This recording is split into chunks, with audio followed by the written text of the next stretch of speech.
vient principalement du cinéma. Avant, vous aviez des découpages dans les génériques de films.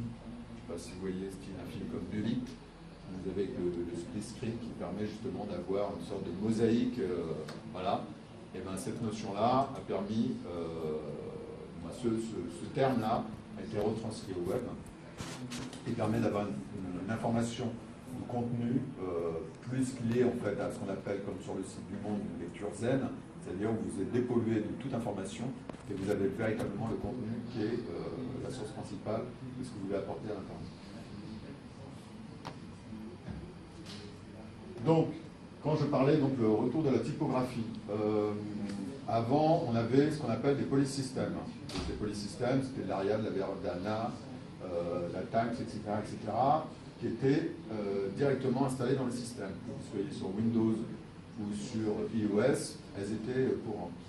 Et plus ça va, en fait, plus les typos sont ce qu'on appelle dynamiques. Donc vous avez deux grands acteurs qui sont Google Font, une sorte de petite PME américaine, et vous avez Typekit qui appartient à Adobe, gros mastodonte en fait des outils créatifs.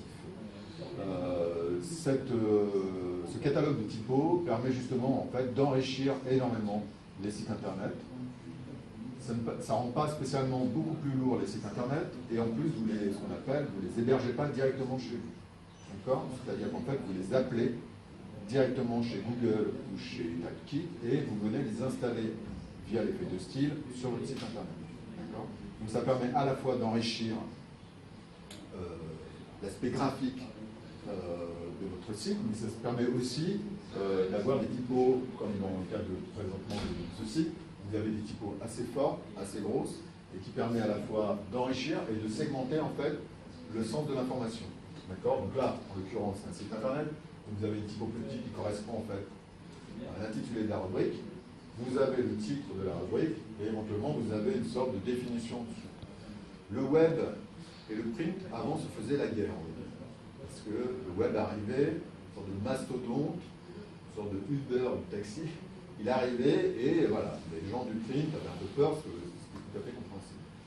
Sauf que les codes maintenant de mise en page et les codes de traitement typographique se rapprochent assez proches du print. Donc on est vraiment, si les gens ont une culture print, ils peuvent tout à fait véritablement se mettre au web, puisque en fait il n'y a pas, dans les codes graphiques, dans les codes de mise en page, on est plus si distant que ça. D'accord? Suivant. Juste, par le print, vous voulez dire ça en fait, c'est... Le print, c'est... Oui, pardon, il y a énormément d'anglicisme dans ce métier, malheureusement. Le print, c'est tout ce qui est lié à l'impression. Imprimé. Oui, ça j'avais compris, mais c'est juste ça en fait. Le print, c'est le monde de l'impression, c'est-à-dire catalogue, rapport d'activité, tout ce que vous voulez. Donc voilà, et c'est vrai qu'on utilise énormément de ce qu'on appelait à l'époque les valises de police. D'accord? Eh bien, il faut partir du principe que en fait, Google Font n'est qu'une succession de valises de police, d'accord, que vous n'achetez pas. D'accord? C'est ce qui fait la force de... C'est un peu pas le modèle économique de Google, mais il propose des outils gratuits, tout le monde les utilise, et du coup, vous devenez dépendant en fait de ça. C'est un syndrome Google là. Donc là, on est ce qu'on appelle sur du flat design. Avant, c'est juste pour faire à chaque fois un parallèle, avant on avait ce qu'on appelle un effet un peu hyper réaliste, des icônes, des ombres portées, des dégradés, ce genre de choses. Okay? Et il s'avère qu'en fait, plus ça va, même si on a des connexions de plus en plus performantes, tous ces éléments graphiques ont quand même un poids sur un site internet. Et parce que plus ça va, plus il y a des éléments externes qui viennent se greffer au sein même d'un site internet. Vous pouvez avoir des flux de réseaux sociaux, que ce soit Instagram, Twitter, etc. Vous pouvez avoir des vidéos qui viennent de Google, Dailymotion, vidéo, etc. Et tout ça, ça crée un poids. Même s'il n'est pas hébergé directement sur votre site, mais vous faites appel à des données, et ces données-là ont quand même besoin d'un minimum de flux pour pouvoir se connecter sur votre site. Et puis, la sobriété avait besoin en fait, de s'installer, parce qu'on avait un peu une sorte de surenchère d'hyper-réalisme, en fait, que ce soit au niveau des icônes, que ce soit au niveau des effets. Donc le flat design est arrivé. Il est arrivé aussi parce que la place du mobile est devenue énorme, et bien sûr, quand vous êtes en 3G, à l'époque, bon maintenant il y a le 4G, mais quand vous étiez en 3G, c'était beaucoup plus lourd, en fait, de faire venir des informations. Donc le flat design est arrivé. Et donc le flat design, c'est qu'en fait, on va vraiment dans l'épuration en fait de la forme, c'est-à-dire qu'on fait abstraction de tout ce qui est données d'effet, de flou, d'ombre portée, de dégradé, de tout ce que vous voulez, tout ce que peut proposer éventuellement Photoshop, et vous êtes sur des aplats principalement, et c'est véritablement, vous avez un aplat, une fonction, et c'est tout. Et pareil, comme pour les typos, pareil, eh ben on joue énormément sur la typographie, d'accord, et on structure les choses de façon très claire. Donc ça permet de faire venir un maximum d'informations en très peu de temps, en ayant quelque chose de très épuré. Alors c'est sûr que toutes ces tendances ont tendance, c'est à dire, à niveler en fait les représentations graphiques sur le web. Parce que vous avez à la fois des tendances qui tout le monde se rue derrière, tout le monde fait plus ou moins pareil. Vous avez aussi des sites qui s'appellent Time Forest, je ne sais pas si vous connaissez. C'est des marketplaces en fait qui vendent en fait ce qu'on appelle des templates, donc des outils tout prêts qui permettent en fait de faire des sites internet. Vous payez, je ne sais pas, $40, et vous avez un template, donc un gabarit de site type qui vous permet en fait de propulser votre site.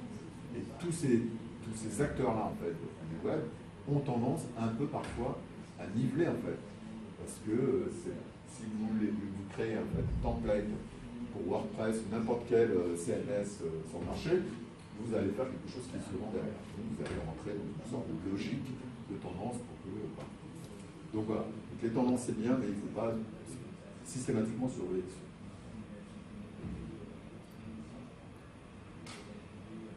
Donc là, c'est un autre aspect, c'est-à-dire qu'avant, justement, les icônes étaient très embossées, très réalistes, etc. Là, on est sur quelque chose de très sobre. Alors, la sobriété des icônes aussi, c'est dû au fait que l'ensemble des téléphones, quel que soit le système derrière, quelle que soit la marque du constructeur, la plupart des téléphones sont ce qu'on appelle en Retina, c'est-à-dire en haute définition. D'accord ? Il est plus simple, en fait, de mettre une icône comme ça, stylisée, en version double, donc en version Retina, qu'un élément graphique qui, lui, va prendre énormément de place en kilobits. D'accord ? Et puis aussi, c'est que en fait, la plupart des icônes qu'on peut avoir sur le web maintenant, donc vous avez quelques formats d'exportation, mais vous avez aussi un format qui s'appelle le SVG, d'accord, qui est une représentation en fait dynamique d'un icône. Le SVG, ça vient d'un outil qui s'appelle Adobe Illustrator. Je ne sais pas si vous avez entendu parler, qui permet de faire principalement du vectoriel. Tout le monde voit à peu près la différence entre le vectoriel et le pixel. Ça nous permet de changer la taille comme on veut. Ouais, mais ça te permet de changer la taille avec un lissage parfait. Oui, voilà. C'est-à-dire qu'en fait, le pixel, c'est une succession de points, d'accord, comme la télévision, qui, par mélange, font une nuance ou font une image.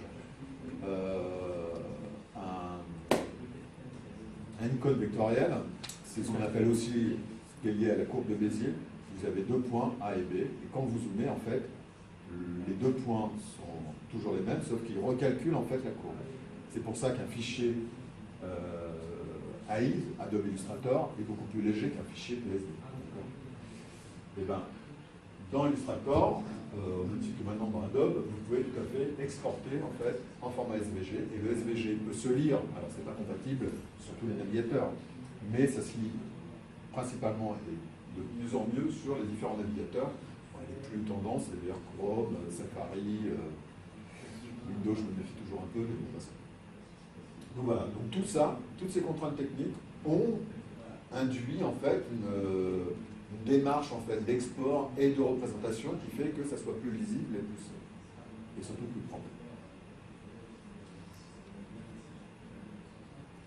Donc voilà, donc il y a aussi ces éléments, ce qu'on appelle les photographies en HD, donc en haute définition. Avant les photos justement, vu qu'on épure en fait énormément de choses au niveau des chartes graphiques, on est sur une représentation visuelle beaucoup plus forte. C'est-à-dire qu'au lieu d'avoir une ribambelle de photos de médiocre qualité, ou en tout cas un peu compressées, on va plutôt, comme dans un article que vous pouvez trouver par exemple sur des sites style Le Figaro, ce genre de choses, vous allez être dans une représentation en fait, où vous aurez un visuel fort, mais un seul visuel, et vous allez avoir des typos dynamiques assez amples et un texte très 1, 2, très structuré. D'accord? Donc, plutôt que mettre 4 photos moyennes, privilégiez, à mon sens, une photo de qualité. Partez du principe qu'en fait, la photo n'est pas qu'illustration. La photo doit avoir un sens par rapport à votre propos. D'accord? Vous n'êtes pas là pour mettre du média pour le média. Essayez justement d'ajuster la représentation photographique ou visuelle en fonction, certes, du contenu, mais il faut que cette photo rappelle le contenu et vice-versa. Il faut qu'il y ait une sorte d'effet ping-pong, en fait, entre le propos et la représentation graphique de l'image. Et vous avez plein de sites, donc vous avez des banques d'images, des stock photos, etc., où vous pouvez trouver des photos. Et puis après, vous avez des banques d'images, on va dire, gratuites, où justement vous pouvez trouver des photos gratuites. Alors, ça paraît aberrant, mais il y a des gens qui proposent leurs photos gratuites, ce qui leur permet de se faire de la pub, etc., etc.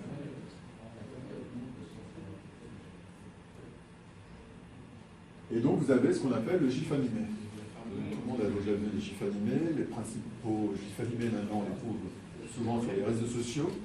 Alors pourquoi le GIF animé? En fait, avant on avait une technologie qui s'appelait le flash, d'accord, donc qui a été fabriqué et conçu par une boîte qui s'appelait Macromedia à l'époque et qui a été racheté par Adobe. Le flash est mort, vive le flash. Le flash est mort parce qu'en fait c'était très gourmand en ressources graphiques. D'accord. Et à partir du moment où les constructeurs et les sociétés qui faisaient les mobiles dans les systèmes ont décidé que le flash était trop gourmand, donc trop de bande passante, donc trop de batterie en fait, de téléphone, le flash a été mis de côté et est tombé de lui-même dans une sorte de mort certaine. Donc du coup, il y a eu le retour, le côté un peu hipster du GIF animé, c'est-à-dire qu'on est revenu sur la qualité et la représentation même du GIF animé. Alors, le GIF animé, ça ne veut pas dire spécialement fait dans Photoshop et image par image. Ça peut être tout à fait fait dans des logiciels un peu pointus, style After Effects, Motion, etc. et exporté en GIF animé. Ça peut même être mis en flash et exporté en GIF animé. Donc vous avez deux grandes tendances pour les animations. Le GIF animé, c'est ce qui est le plus simple. Donc, je vous ai mis en référence à ce qui s'appelle gif.com, qui permet de générer directement des GIF animés depuis des vidéos, en fait, ou par rapport à une requête. C'est là où vous cherchez, je ne sais pas, une animation de nature, vous tapez nature et il va vous chercher dans YouTube, Vimeo, Dailymotion, etc. X portail de vidéos, il va vous chercher en fait l'animation et de là vous allez pouvoir générer un GIF animé. Et vous avez donc un autre outil qui s'appelle le HTML5 qui permet justement lui aussi d'animer, mais ça c'est un peu plus pointu.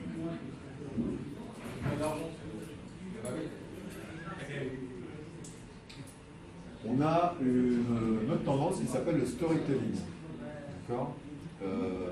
Alors le storytelling, c'est un mot qui devient excessivement à la mode et qui est c'est un peu comme le terme brainstorming. Voilà, on le dit systématiquement. Le storytelling, ça permet juste de raconter, en l'occurrence, une histoire de façon assez linéaire, c'est souvent sur une seule et même page. Donc là, je vous ai séquencé la ruche qui dit oui en plusieurs écrans, mais en fait, c'est la seule et même page. D'accord. Le storytelling, donc justement, ça permet en fait d'expliquer en une seule et même page l'ensemble d'un discours ou l'ensemble d'actions que vous voulez faire, ou l'ensemble, en tout cas, de raconter une histoire sur un format sur un seul et même écran. Je vais y arriver, excusez-moi. Donc voilà. Et souvent, en fait, vous avez ce qu'on appelle un début et une fin. D'accord. Donc vous avez l'introduction, et au fur et à mesure de l'avancement au sein même de la page, vous arrivez en bas, où là, en l'occurrence, on vous réassure via des éléments particuliers, et vous tombez sur ce qu'on appelle un footer, donc un bas de page, qui vous permet d'accéder à d'autres parties du site. Donc un storytelling, dans le cas de, je sais pas, ça peut être par exemple dans le cas d'une association style ONG, ça peut être tout simplement la présentation d'une action particulière, d'accord, où vous avez dans un premier temps l'action, le nom de l'action, d'accord. Après, vous pouvez avoir l'histoire, c'est-à-dire la genèse de l'action. Voilà, on a fait ça, on est venu de ça, etc., etc. Vous pouvez avoir des témoignages, vous pouvez avoir, mais c'est un mélange à la fois de médias, éventuellement de ce qu'on appelle de data vision, c'est-à-dire de représentation graphique par rapport à des actions particulières de cette même action. Énormément de contenu aussi, d'accord. bien expliquer, bien argumenter les choses. Voilà. Et à la fin, vous avez soit une sorte de formulaire, soit un appel au don, soit une notion de partage. Voilà. Il faut que, comment dire, le storytelling, au final, en bas de l'histoire, il y ait une continuité à la fin. Soit c'est une continuité à l'extérieur, c'est-à-dire je partage ou je vais sur un autre module, soit une continuité pour avoir un article complémentaire, soit une continuité pour, via un formulaire, pour engager éventuellement ce qu'on appelle du lead, c'est-à-dire un profil qualifié pour pouvoir entrer en contact avec la personne et communiquer.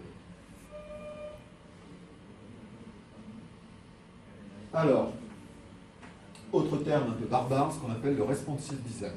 D'accord? Donc le responsive design, c'est la façon d'adapter en fait un site en fonction du terminal, en tout cas en fonction de l'ensemble des terminaux. D'accord? Parce que le responsive design s'adapte à tous les terminaux dans l'absolu. Vous ne pouvez pas dire, alors si vous pouvez être un peu dictatorial en disant ça je veux pas ou ça je veux, mais en tout cas en règle générale, dans la définition même du responsive, c'est que ça vous adapte à n'importe quel terminal qu'il y a sur le marché, les grands acteurs, c'est-à-dire la version desktop, la version tablette et la version mobile. Et éventuellement maintenant la version télé. Parce qu'il y a énormément de sites et de marques qui s'installent sur la télé pour pouvoir s'adapter facilement en fonction de la lecture de vidéo. Puisque la télé n'est plus un support de lecture véritablement, parce que la jeune génération ne regarde plus spécialement la télé, toujours, mais utilise la télé comme un support. Donc en fait, là, il y a une sorte de représentation de ce que peut être le responsive. Le responsive, c'est, donc là, vous avez souvent la version d'origine, qui est la version, ce qu'on appelle desktop, dans la version PC, et la version responsive, c'est une version qui s'adapte en fait en fonction du terminal. Mais ça ne s'adapte pas n'importe comment. Vous ne pouvez pas prendre un module, le mettre où vous voulez, etc. C'est principalement un embriquement, non, l'embriquement, ça ne se dit pas. Hein, une imbrication. Une imbrication. Une imbrication, voilà, je vais y arriver. J'ai découvert un mot, une imbrication. Une imbrication logique. C'est-à-dire qu'en fait, vous avez une sorte d'empilement des données. C'est-à-dire que donc là, vous avez la version des stocks, là, vous avez la version, là, c'est la version portable, donc c'est pas très gênant, mais en fait, en l'occurrence là, les deux colonnes que j'ai là se retrouvent là, et la troisième colonne viendra en dessous. Donc j'ai un empilement qui se fait comme ça. Au même titre que de ça à ça, j'ai un empilement, c'est-à-dire je reste comme ça dans cette structure, et après j'ai des articles qui se mettent en dessous. Vous ne pouvez pas décréter que sur la version mobile, pour X raison, ce module-là se met là. C'est impossible, c'est impossible. C'est plus du responsive.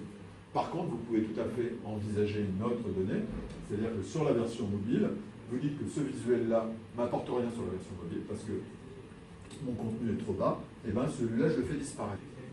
D'accord? Donc ces données-là remontent. Mais vous ne pouvez pas dire que ce module-là, du jour au lendemain, il se retrouve là. Voilà. Donc il y a quand même une logique en fait importante. Et c'est vrai que souvent, quand on fait un site internet maintenant, on commence, alors ça paraît peut-être aberrant, mais on commence énormément par la version mobile. Parce que je pense pas, mais en fait la plupart des gens consomment Internet, en tout cas consomment les médias Internet, principalement sur son mobile.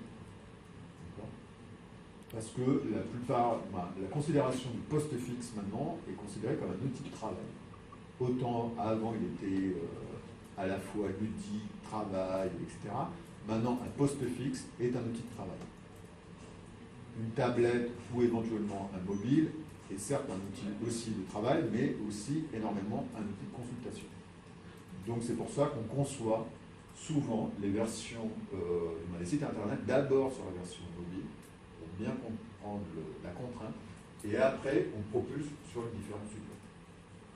Donc même vous, dans votre démarche de réflexion sur des actions, de création, même si vous faites appel à des commanditaires X ou Y pour leur dire, voilà, tac, il faut bien tenir compte de ça. C'est-à-dire que, voilà, moi, mon client, alors peut-être le terme est un peu péjoratif, j'en sais rien, mais en tout cas, la personne que je veux contacter ou auquel je veux m'adresser, je vais y arriver, et principalement hors écran. Voilà. Tout le monde n'est pas, alors ça paraît peut-être fou, mais tout le monde ne travaille pas dans l'informatique ou ne travaille pas dans le service avec un écran derrière soi. Par contre, la plupart des gens ont quand même un mobile. Ou en tout cas, la plupart même un smartphone. Un ordinateur, pour eux, c'est lié au travail des parents, c'est lié, ben voilà, il faut l'allumer, machin, un téléphone c'est toujours allumé, etc. Donc, en fonction de la cible que vous avez, et encore même, voilà, la plupart des gens ont des téléphones, des ordinateurs portables, hein, des smartphones, il faut, à mon sens, concevoir les choses d'abord sur mobile, dans un souci, dans une démarche éditoriale. D'accord ? Après, si vous faites un site événementiel, un peu ludique, etc., ou un peu rentre-dedans, vous pouvez la concevoir sur version desktop, parce que là, vous êtes dans un truc qui est de l'ordre de l'événementiel. Donc, il n'a pas lieu de durer dans le temps, c'est une autre démarche. C'est comme pour le print, vous allez faire un flyer, bon, ben voilà, c'est une autre démarche, un format, mais ça n'a pas lieu de pérenniser dans le temps. Quand vous faites quelque chose, pensez, à mon sens, mobile. Alors mobile au sens large, hein, ça peut être tablette, ça peut être ce que vous voulez, mais voilà, il faut que ça soit très fluide, très sobre, pas d'effet de dingue, une rapidité de chargement, etc. etc. Voilà. Je ne dis pas que la technique, les contraintes techniques viennent au-dessus du design, mais en tout cas, les deux avancent en même temps. Le technique, ce n'est pas lui qui guide l'esprit ou l'idée, mais le design, etc., doit tenir compte de ces contraintes-là pour pouvoir propulser quelque chose d'intelligent, de sobre et d'assez juste. Tout le monde a compris le responsive ou pas? S'il y en a qui ne comprennent pas, c'est ça. Donc voilà, donc autre exemple, donc la représentation, donc toujours dans un esprit très flat design, la représentation en fait de données en fait. Alors la représentation de données, ce qu'on appelle data vision, c'est pratique, parce que c'est multi-support. C'est-à-dire que vous pouvez faire ce qu'on appelle une infographie, qui peut servir autant pour le digital que pour un écran display dans le cadre d'un salon, que pour du print, etc., etc. Autre avantage, bon là il y a un peu de texte, mais autre avantage, c'est que c'est dans l'absolu assez multilingue. D'accord ? C'est-à-dire que d'une illustration ou d'une représentation graphique de données, vous pouvez tout à fait le localiser, ce qu'on appelle localiser, c'est-à-dire pour plusieurs langues, vous pouvez le localiser facilement. Et l'avantage, c'est que ça peut se propulser, certes sur le site, mais sur les réseaux sociaux, etc., etc. Donc c'est un outil qui est... Alors, ça c'est un peu aussi le syndrome du PowerPoint. C'est-à-dire, ça peut être le dérapage du PowerPoint. C'est-à-dire qu'en gros, on résume une idée en une seule et même... Alors là c'est simple parce que c'est juste des cafés, donc c'est pas très problématique. Mais quand vous êtes sur un sujet un peu touchy, voilà, vous avez tendance à résumer. C'est un peu le travers qu'avait eu au début PowerPoint, c'est-à-dire qu'en fait, on synthétise une idée en une seule phrase, voilà, et donc du coup, on formalise énormément les idées et éventuellement les questions éventuelles. Donc, mais hormis cet aparté, vous pouvez tout à fait avoir des illustrations très sobres, très claires, qui sont très didactiques et très pédagogiques, et qui du coup peuvent parler et doivent parler aussi à l'ensemble de la population. C'est-à-dire, comme disait Tintin, de 7 à 77 ans, mais en tout cas, c'est vraiment une donnée importante.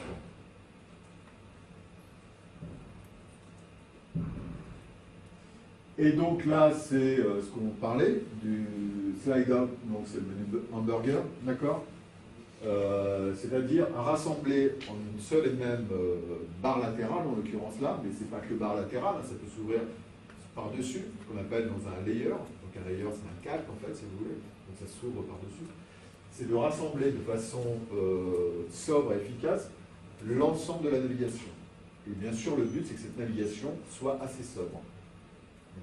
Vous avez des exemples de menu burger, on peut appeler ça presque une sorte de menu burger qui est toujours ouvert, c'est le site de la FNAC. Vous avez l'ensemble de la navigation et des grandes rubriques qui se retrouvent sur la partie latérale gauche. Je ne sais pas si vous voyez. Bon, vous irez sur la FNAC.fr, on va pas surfer, mais en tout cas, voilà. En tout cas, vous rationalisez énormément les choses. Donc, en l'occurrence là, sur le site de la cybercité, tout est rationalisé, tout est mis dans un seul et même menu. Ça permet aussi de ne pas avoir systématiquement, comme on faisait avant, l'ensemble des items dans le haut de la page. Et ça permet aussi que ce système-là, en fait, qui est natif en fait, du mobile, s'adapte tout de suite en fait, à la version mobile et éventuellement à la version tablette. Alors, oui. Est-ce que c'est utile d'avoir ça sur un PC du coup? Enfin, de maintenir le. Alors là, je sur vous le l'ai PC. mis ouvert. Hein. Oui, je sais, ouais, mais autrement, si on le ferme, le menu il est aussi en haut là par exemple sur le site. Alors quand on le ferme, en fait, il y a les trois, je sais pas Oui, comment les ça trois s'appelle. traits, là. Il y a les trois petits traits là, qui sont en haut, et il y a marqué menu. Alors il y en a. Il n'y a pas d'autre menu du coup. Il n'y a pas d'autre menu. En fait, si vous voulez, il n'y a pas d'autre. Alors il y a un menu qui est là, du moins. C'est pas un menu, c'est un item en fait, qui ouvre ce qu'on appelle une sorte de layer par-dessus et qui permet de rentrer en contact avec la structure. Mais la contrainte en fait crée éventuellement l'intelligence de la solution derrière. C'est-à-dire que le but aussi, c'est que si vous êtes dans une structure de menu burger, où vous avez des items très clairs et très courts, ça permet aussi de repenser l'arborescence même de votre site. C'est-à-dire que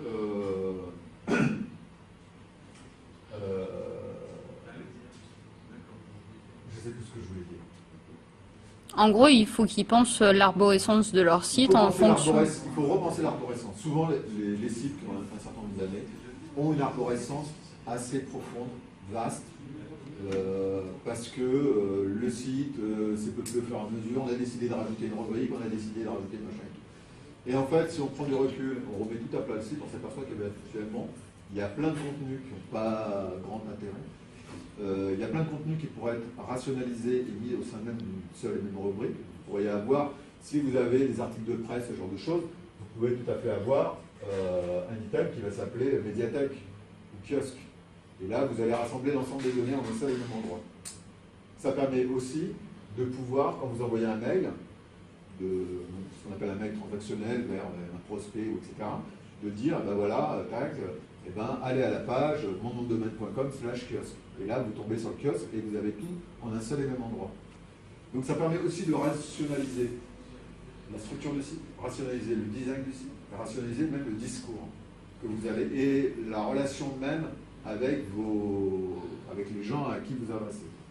Donc les contraintes doivent donner un résultat propre, qualifié. Voilà. Sur ce site-là, par exemple, comme on avait plein d'études de cas, eh ben, on fait ce qu'on appelle une sorte de page portail, une page famille, qui rassemble l'ensemble des études de cas, et de ces études de cas, après on va à une étude de cas particulière. Mais en tout cas, voilà, ça permet à la fois d'avoir un lien direct vers l'étude de cas, mais aussi un lien direct vers l'ensemble des études de cas. Voilà. Donc en fait, il faut que vous ayez dans votre réflexion une démarche de parcours en fait. Plus votre parcours client, alors le terme parcours client ça fait très e-commerce, mais plus le parcours client est clair et sobre, plus vous allez arriver dans une certaine efficacité. Et puis pour les mises à jour du site, c'est tout simple de mettre à jour 2 pages que une ribambelle de pages, elle va dire putain mais c'est où, et avoir un back-office très compliqué, voilà, avec des erreurs 404 dans tous les sens, etc. Bon, je caricature un peu, mais voilà, il faut essayer de rationaliser les choses. Donc le menu burger, c'est dans l'absolu une évolution qui, à mon sens, amène une épure en fait de la forme et du fond.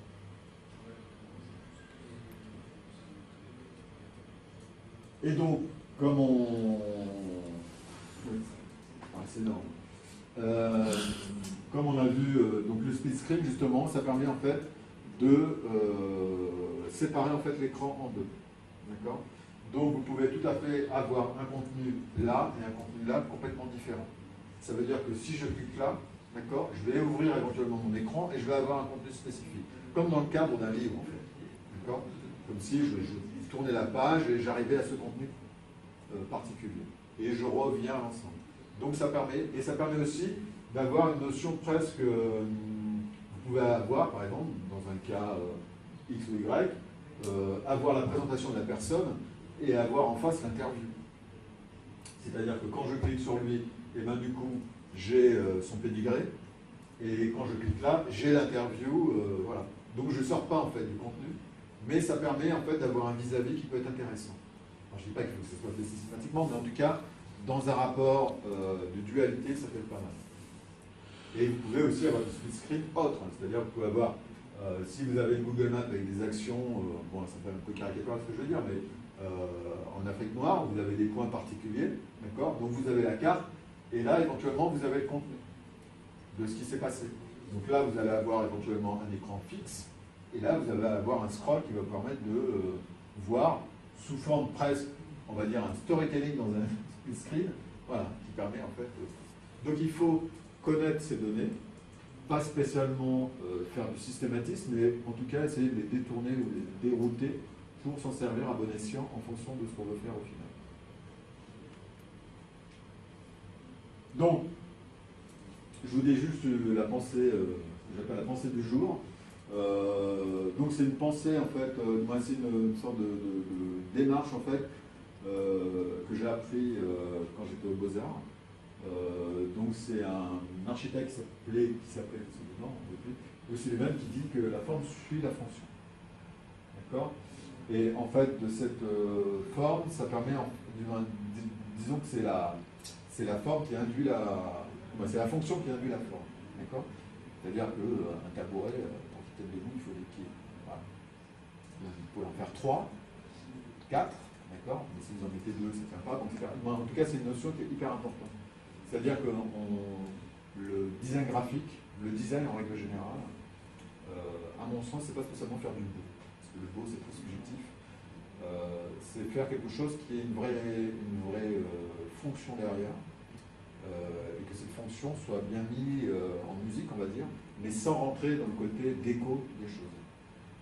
Donc ça, c'est hyper important, à mon sens, ce langage-là. Mais voilà, il faut que vous ayez dans votre démarche, que ce soit même de l'idée, etc., des choses sobres et assez justes. La sobriété et la justesse, c'est ce qu'il y a de plus dur à faire, en fait. L'épure même, c'est hyper dur. Rajouter parlons crûment, des merdes,